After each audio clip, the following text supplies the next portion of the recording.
वैसे हमने महाभारत, रामायण देखा ही होगा, लेकिन क्या आपको याद है कि द्रौपदी ने आखिर क्यों और कैसा श्राप दिया था कुत्तों को, जिसकी सजा आज तक ये भुगत रहे हैं? अगर नहीं याद है तो आज हम आपको इसका पूरा इतिहास बताने वाले हैं कि आखिर द्रौपदी ने ऐसा क्या श्राप दिया था इन्हें, जिसकी सजा ये कलयुग में भी भुगत रहा है।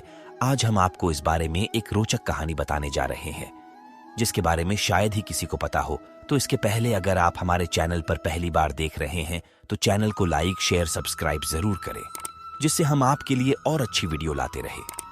टीवी पर आपने महाभारत तो देखी ही होगी, अगर नहीं भी देखी तो हम आपको पूर्ण महाभारत बता देते हैं। आज की ये कहानी इसी महाभारत में से है।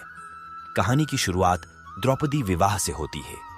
अर्जुन द्रौपदी से विवाह कर उन्हें अपने घर लाए तो मां कुंती ने अनजाने में यह कह दिया था कि जो भी वो लाया है उसे सभी भाई बराबर में बांटकर उसका उपयोग करेंगे, और इसी वजह से पांचों भाइयों को द्रौपदी से विवाह करना पडीडीडा था। वर्टिकल बार दरअसल हकीकत सत्य से कई ज्यादा है, और जो आज हम आपको बताएंगे। वैसे आपको बता दे कि यह सब भगवान महादेव का रचा हुआ खेल था। आपको बता दे कि द्रौपदी ने भगवान शिव की पूजा करके उनसे वरदान मांगा था कि उन्हें बल, बुद्धि, कौशल, शौर्य और नैतिकता से परिपूर्ण वर प्राप्त हो। लेकिन द्वापर युग में ऐसा संभव नहीं हो सका।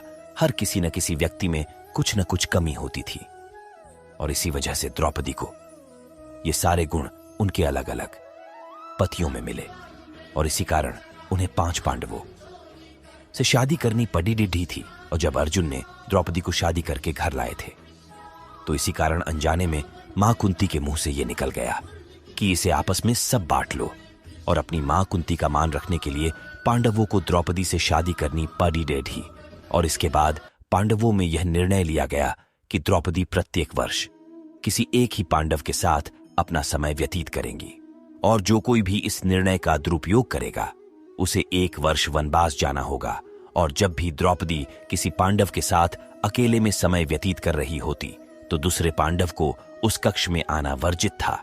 इसी दौरान एक ऐसी घटना घटित हो जिसकी वजह से कुत्ते को यह श्राप मिला कि सहवास करते समय उनको पूरी दुनिया देखेगी। पांडवों ने नियम बनाया था कि जब भी कोई एक पांडव द्रौपदी के कक्ष में जाया करता था तो वो अपनी पादुकाएं द्वार पर उतार दिया करता था, ताकि उसके भाई पादुका देख कक्ष में प्रवेश ना करें। परंतु एक बार जब अर्जुन अपनी पादुका प्रवेश द्वार के बाहर उतार द्रौपदी के संग प्रेम प्रसंग में लीन थे, तभी द्वार पर एक कुत्ता आया, और खेल खेल में उस कुत्ते ने उस अर्जुन की पादुका उठा ली और उसे लेकर वो पास के जंगल में जाकर उसके साथ खेलने लगा।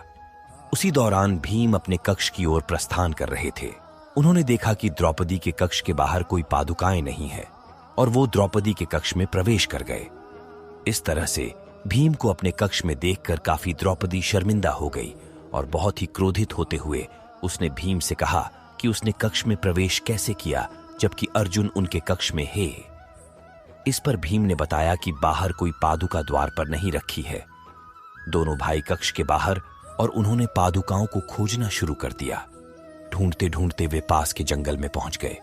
उन्होंने देखा कि एक कुत्ता अर्जुन की पादुकाओं का साथ खेल रहा है।